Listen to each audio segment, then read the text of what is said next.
Video ke-10, dialog agama antara mertua dan menantu episode 10. Terima kasih bagi saudara-saudaraku yang bersedia dan berkenan mendengarkan video ini dan mensubscribe-nya. Dan inilah percakapan di antara saya dan menantu saya. Pertemuan kemarin membahas Al-A'raf 157 dan kamu meminta Bapak untuk menjelaskan tentang Nabi Muhammad yang namanya tertulis di dalam Taurat dan Injil kan?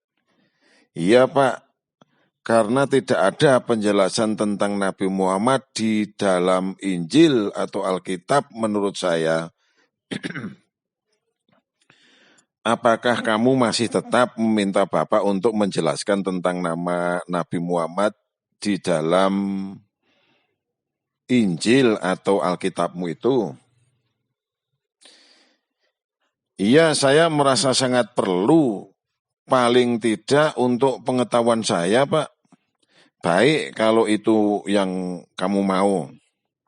Sebenarnya menurut Bapak ada ayat-ayat Alkitab yang menggambarkan akan kedatangan Nabi Muhammad meskipun agak samar, tetapi masih bisa dipahami. Di mana Pak? Di perjanjian lama apa perjanjian baru? Dua-duanya ada. Bisa Bapak sebutkan? Coba dilihat Yohanes 16 mulai ayat 12.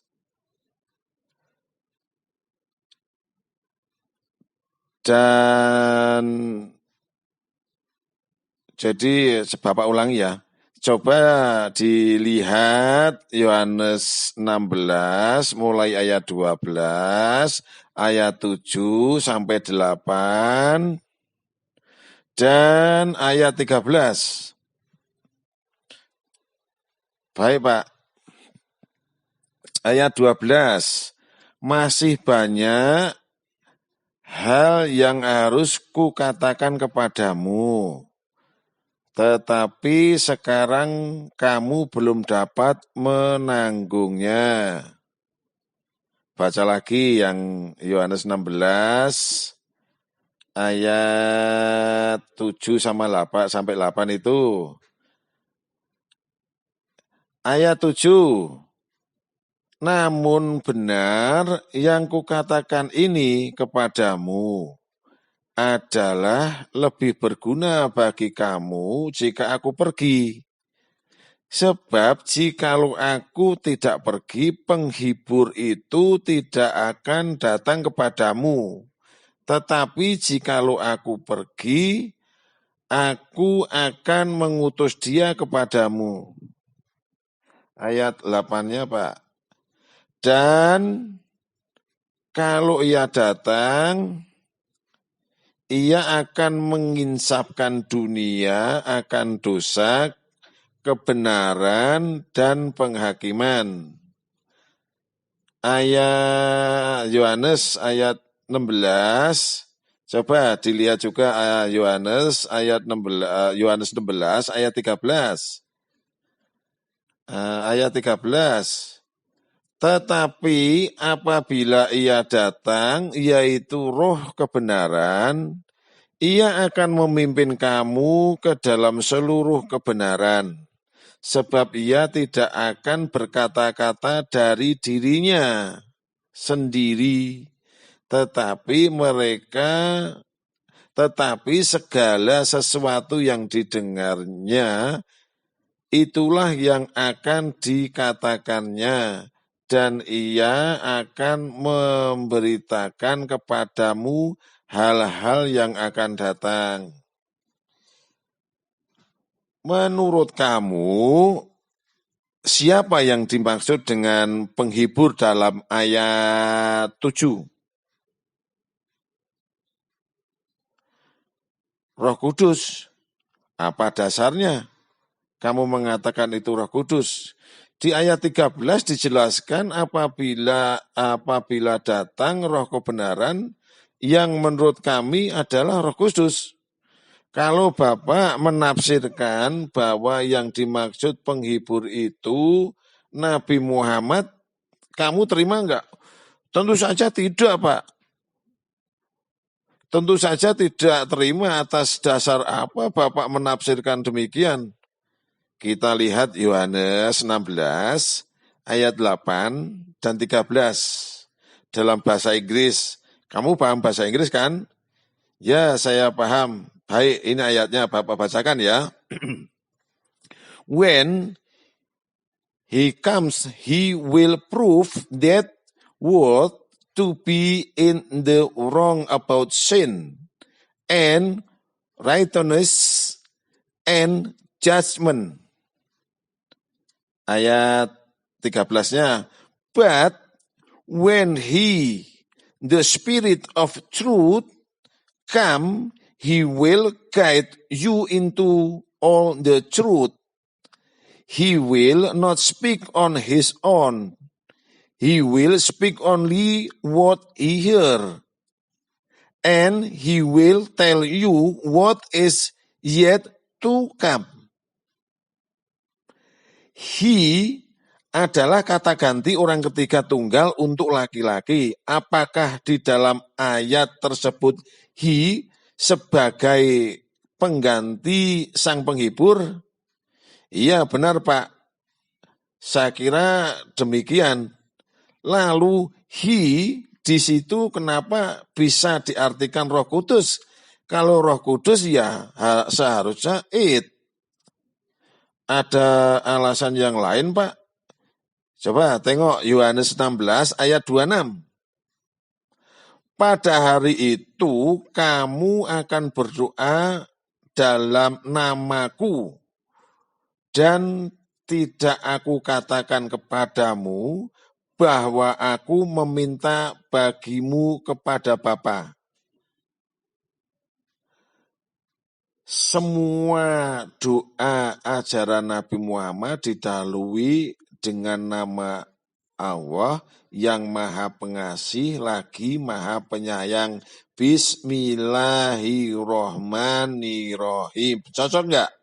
Pada hari itu kamu akan berdoa dalam namaku.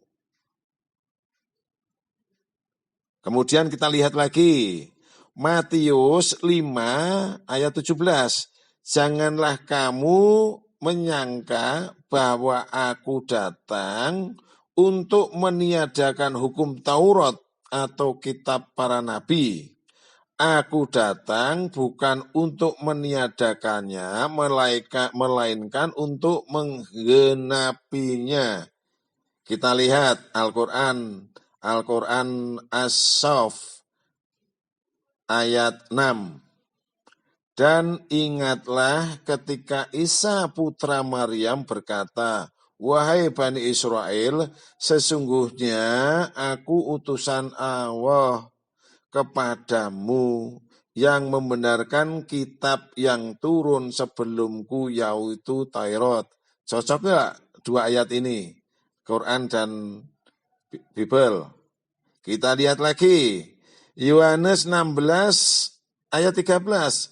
Sebab ia tidak akan berkata-kata dari dirinya sendiri, tetapi segala sesuatu yang didengarnya, itulah yang akan dikatakannya, dan ia akan memberitakan kepadamu hal-hal yang akan datang. Kita tengok di Al-Qurannya. Quran An-Najm ayat 3-4. Ayat 3. Dan tidaklah yang diucapkannya itu Al-Quran menurut keinginannya sendiri. Ayat 4. Tidak lain Al-Quran adalah wahyu yang diwahyukan kepadanya. Cocok enggak dua ayat itu? Kita lihat lagi. Yohanes 16 ayat 13. Dan ia akan memberitakan menjelaskan kepadamu hal-hal yang akan datang. Kita lihat di Al-Quran, Al-Waqiah 1-6. Apabila terjadi hari kiamat, ayat 2, terjadinya tidak dapat didustakan atau disangkal. Ayat 3, kejadian itu merendahkan satu golongan dan meninggikan golongan yang lain. Ayat 4, apabila bumi diguncangkan sedahsyat-dahsyatnya. Ayat 5, dan gunung dihancur lulukan sehancur-hancurnya. Ayat 6, maka jadilah ia debu yang berterbangan. Apakah kamu masih memerlukan alasan lagi? Kenapa Bapak mengatakan bahwa sang penghibur itu adalah Nabi Muhammad? Saya kira cukup, Pak.